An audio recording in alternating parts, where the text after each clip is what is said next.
Okay, now what about some hot topics? Let's talk about some hot topics and all this, fun stuff that people think about when they think about Muslim women. But there is a myth and rumor that Muslim women inherit half of what men inherit. I don't know if you've heard that before, but it is a myth out there. And the actual fact of inheritance in Islam is that it is specified. As a Muslim, you can't divide up your inheritance however you want. Like, let's say you have $100,000 to give away, okay, after you die. When you're alive, you can give it to whoever you want. Do whatever you want with it. And in fact, when you're alive, if you're going to give it to your children, you have to be fair and give. If you're giving 10,000 to your son, you have to give 10,000 to your daughter. It's okay to make those equatable in what is important to them. In life, children need to receive equal gifts if you want to be of those who follow the rulings. Not everybody does, but if you want to be, they have to be fair.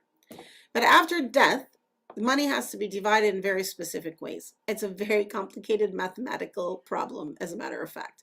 The simple math, if you have $90,000 you're leaving behind, 1/3 of that, so $30,000, you can write in a will to give to anyone you want. You can donate it to Rabata and to wherever you want to give it. But the 60,000, 2/3 of your money, must be divided according to Islamic law. Now, it's a complicated mathematical structure. Sometimes in a family, a man might get double what a woman gets. Sometimes a man and a woman will get the same, and sometimes a woman will get more than a man. It depends on where they are in the family and in the family structure.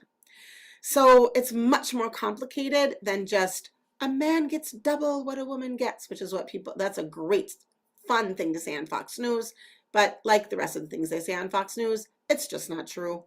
It's a simplification of a complicated science. I'll go to the women in polygamy because that's my picture there, supposedly. Okay, so you've got this, Arab man with a dagger in his belt, and he's got these 3 women around him. This whole idea of women in polygamy. I don't know if that's the image people have. I want to say 3 things about women in polygamy. First of all, I want to change a word. So I'm sure you've all heard the word harem. Have you heard the word harem before? Okay, I'm going to ruin your trivia pursuit question. Harem, there were people who went to visit the Ottomans in the early ages of the Ottomans, and these men who went to visit, they weren't allowed into what they called the harem. In Arabic, it's the haram, okay? But you don't care about the Arabic. And they weren't allowed in the harem. So they came back and they said, ooh, this is a sexual den. Ooh, this is something where women are sitting and waiting for men to come to them. This was literally the European sexual fantasy, okay? It was not true. The harem, and actually we have a woman anthropologist from Europe who also traveled Turkey to the Ottoman Empire. Not Turkey, wasn't Turkey then. And because she was a woman, she was let in. So she wrote about these harems. Laundry, children, women hanging around together in different states of undress because they didn't expect to have non-family males enter into this space. And as you can see, if you look at me, a lot of Muslim women wear a hijab,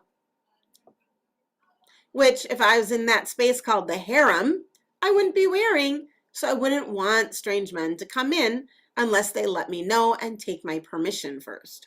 So the harem was a space and a place of laundry and kids and women and friends too. I mean, it wasn't just like that kind of thing, but it was a place of women hanging out together, talking, family members, women coming in and out, and this and that. Okay, so now that, I hope I've put that aside.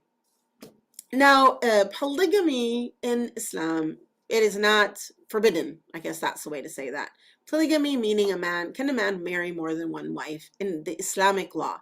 First of all, just to set your hearts at ease, if they live in America, they should be following the laws of America.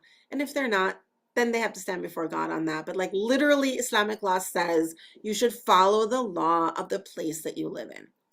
However, I want to talk about this concept of polygamy because as an American woman, I find it really strange and really like, seriously, That's not good. Who wants to do that? But I am older now, and I've visited many places, and I went to Qatar once. And I was a consultant at a school where a principal, she was so passionate about education. And I really became friends with her because we had that same sort of passion. Anyway, so we went out to dinner, and at dinner, she told me that her husband had a second wife. And I was like, oh, and she's like, what are you talking about? I told him, please go get married to somebody else. I do not have time for you. You are in my face all the time. I do not need more in my life than 50% of a man. Now, that is an attitude that is very outside of Western culture. I want to say that. I understand that. For most of us, it feels like betrayal. Now, I want to say that in Islamic law, you don't have to be part of a polygamous marriage if you don't want to. But it is available if somebody wants to be. And it is part of Islamic law, yes. Now, the Quran itself allows for a man to marry up to 4 wives, but says in the Quran itself, says only if you can treat them fairly, but you'll never be able to treat them fairly, and therefore it is better to be married to only one. I always read that and thought, that's it then. There should never be a polygamous marriage, until I met my friend from Qatar. And after her and a few other women that I've met that have really preferred the polygamous lifestyle, I've just been like, all right, it's not maybe something that I would love, but it's okay if somebody else thinks that this is their bee's knees. It's all right. They can be their bee's knees if they want it to be their bee's knees. However, the concept of it being something that is oppressive is against Islamic thought, because dhulam, or oppression, in Islam is one of the greatest sins. The last picture down there, and I'll talk about hijab. I said the word hijab already. That's the scarf I have on my head. Hello. I'm wearing navy blue because, well, it's a long story. I lived in Syria for a long time. I have a nostalgic connection to navy blue. I know it looks like black to you. Trust me, it's navy blue. Here, she's wearing pink to prove that we don't have to wear black or navy blue. Pink. There you go. The definition of hijab is that which is modest clothing and includes the covering of the hair. It is something that is a requirement for those who want to follow the Islamic law. Does every Muslim woman do it? No. As you very well know. I'm sure you know plenty of Muslim women that don't. Is it a private law or a public law? This is a really important one because Saudi Arabia, I will control my tongue. Saudi Arabia, of course, has made terrible laws, many of them, and they've made public the controlling of women. And Saudi Arabia likes to pretend that they are somehow the example of Islamic law. I would like to say unequivocally that they are not. Hijab is a private law. So what that means is that it's something that a woman does out of piety and desire for closeness to God and a desire to fulfill that requirement. It's not something that a government should impose upon her. The picture down below of the woman in the burqa, that's a burqa Afghani, I believe. This to Western women looks very oppressive because it looks hard to move in, and the whole covering the face thing. As you can see, I don't cover my face. I used to look at clothing like that too and be like, how can anybody move in that? Until I met somebody wiser than I, who pointed out to me that when you grow up with a certain way of dressing, then you learn how to wear those clothes with all comfort and without any sort of being held back. The cultures that wear them and love them and have all the different embroidered colors and have all this stuff, that's awesome. Again, the Taliban in Afghanistan try to force women to dress in a certain way. This is patriarchy, masculine steroid problems, where the government decides that what they're going to do is going to change the problems in their countries to control women. I just don't know what to say. I mean, but I am innocent, and Islam is innocent of their behavior. I want to say something about women in hope and women in change, but especially in Muslim societies. The problems and difficulties and obstacles that are in the pathway of Muslim women are numerous. From Islamophobia, internalized Islamophobia, refugee status, political problems, post-colonial stress disorder. I think I made that up, but maybe somebody else said it before me. and other serious political and social problems, as well as great poverty.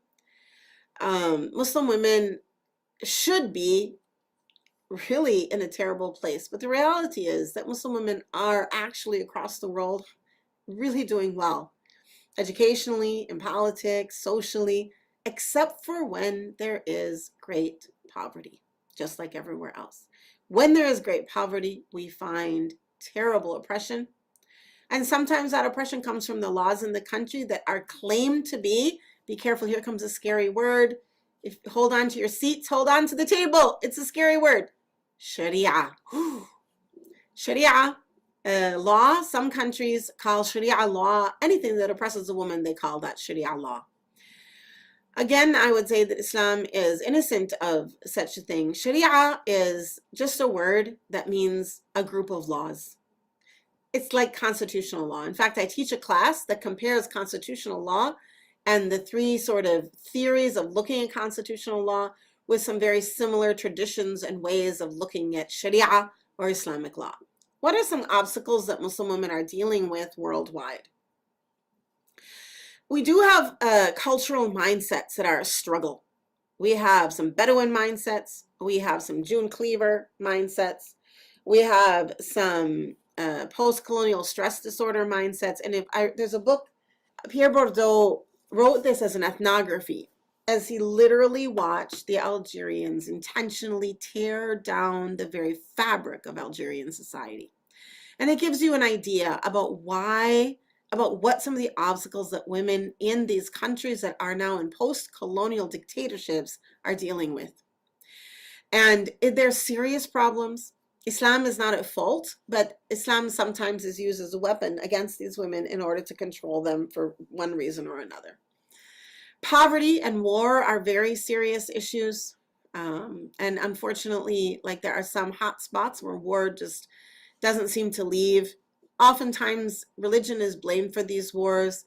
I would tell you to look under the earth and find the oil instead, or water. Sometimes it's about water and the disagreements about who is going to keep this river and who is going to keep this water and who isn't. A lot of times it's about borders that were drawn by foreigners or just local power. Sectarianism is another obstacle that women are dealing with today. Not so much. Muslim women are getting away from some of the literalist movements of the 90s and the early 21st century. That's a helpful thing for women. And ignorance, terrible lack of religious literacy, especially amongst Muslims. Some strategies to combat these obstacles include women's organizations. In Minnesota, we have Rabata, which we have a cultural center over here in Arden Hills. We do curriculum, we do teaching, we do all sorts of religious literacy, general literacy, and financial literacy. There are also numerous other women-run Muslim organizations here in the Twin Cities. Amazing organizations run by women. Oh, there's at least 12. Another strategy is to cooperate between different groups and organizations. That's something that is working really well. Of course, political pressure helps, and there are some organizations that do a good job of putting political pressure on some of the Middle Eastern governments. In Malaysia is a country that is a nice place to look for a more advanced sort of way of managing, as a Muslim majority country, and women in that country and the political pressures that happen there. Economic protection, educational programming is really important for women around the world.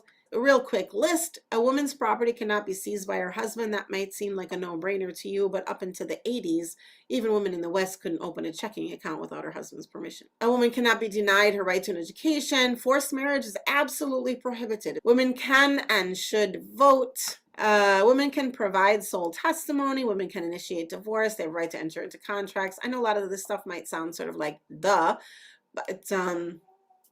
and sometimes they need to be mentioned. Spousal abuse, or otherwise known as domestic violence, is a punishable offense, and we have plenty of court cases where a woman, if she was hit by her husband, would take him to court. Equal pay for equal work is something that was part and parcel of our early. This is something that has always stood as part of Islamic foundations of thinking, at least. And women can stand for civil office. I'm almost done. Oh, I'm actually done. Yay me.